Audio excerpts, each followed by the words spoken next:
السلام علیکم ورحمۃ اللہ وبرکاتہ۔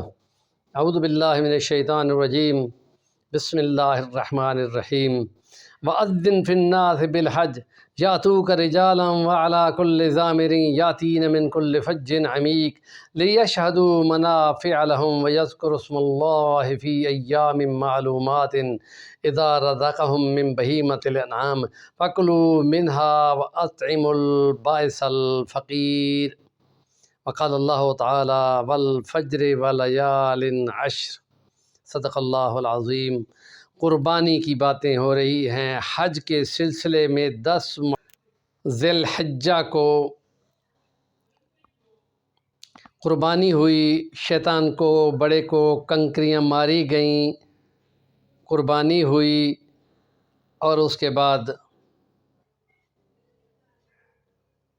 احرام کھولا جاتا ہے، بالوں کو ترشوایا جاتا ہے یا چھوٹا کرایا جاتا ہے یا ٹنڈ کرائی جاتی ہے، اور اس کے بعد احرام کھول دیا جاتا ہے، اور آخری طواف زیارت جو لازمی ہوتا ہے، حج کا فرضوں میں سے ایک فرض ہے، اور اس کے بعد میاں بیوی ایک دوسرے کے لیے حلال ہو جاتے ہیں، اور یہ اللہ کے احکام ہیں جس میں یہ کہ تم اس میں سے کھاؤ۔ مشرکین مکہ کی عادت چلی آ رہی تھی کہ جس وقت وہ ایسے حج کے موقع پہ، کیونکہ حج ابراہیمی طریقہ ہے تو وہ تمام طریقے اپنے آپ کو حضرت ابراہیمی کہتے تھے، اور اس میں بہت کچھ انہوں نے اپنی طرف سے مکس کیا ہوا تھا، جیسے تلبیہ مشرکانہ کیا ہوا تھا، داڑھی ابراہیمی طریقے پہ رکھتے تھے، لیکن اپنی غیرت والی بڑی بڑی مونچھیں بھی ساتھ رکھتے تھے،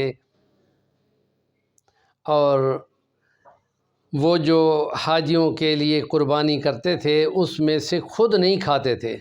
تو یہاں حکم دیا کہ آپ خود بھی اس میں سے کھا سکتے ہو، اور اس غریب کو بھی، اور اس بدحال فقیر کو جو بولتا بھی نہیں ہے، بتاتا بھی نہیں ہے، لیکن اس کا حال بتاتا ہے کہ اس کو بھی کھلاؤ اور خود بھی کھاؤ۔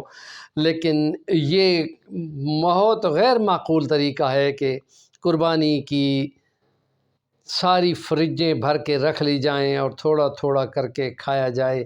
یہ اتنی مقدار میں کھانا اور گوشت کا، پروٹین کا کوئی زیادہ ضروری بھی نہیں ہے، اور صحت کے لیے بھی ٹھیک نہیں ہے۔ تو یہ اللہ نے ان دن کو، نبی پاک نے ان دنوں کو جو طواف زیارت کرنے کے بعد مینا کے خیموں میں پھر آ جاتے ہیں 11 اور 12 کے رات دنوں میں، اور پھر وہ قربانی والے گوشت کو کھاتے ہیں۔ خود بھی کھاؤ قربانی کا گوشت، تو یہ چاہے اونٹ ہو، چاہے گائے ہو، چاہے یہ دمبا بکرا ہو، ان کو ذبح کرو۔ ذبح کرنا اسم اللہ، اللہ کا نام اس پہ بلند ہوتا ہے، تو پھر اس کو کھاؤ بھی صحیح، اور اس کو غریبوں مسکینوں کو بھی کھلاؤ اور خود بھی کھاؤ۔ یہ کھانے اور پینے کے دن ہیں، خدا نے دیے ہیں، اور اس میں کچھ اور منافع جو ہیں تجارت وغیرہ کے وہ بھی کیے جا سکتے ہیں۔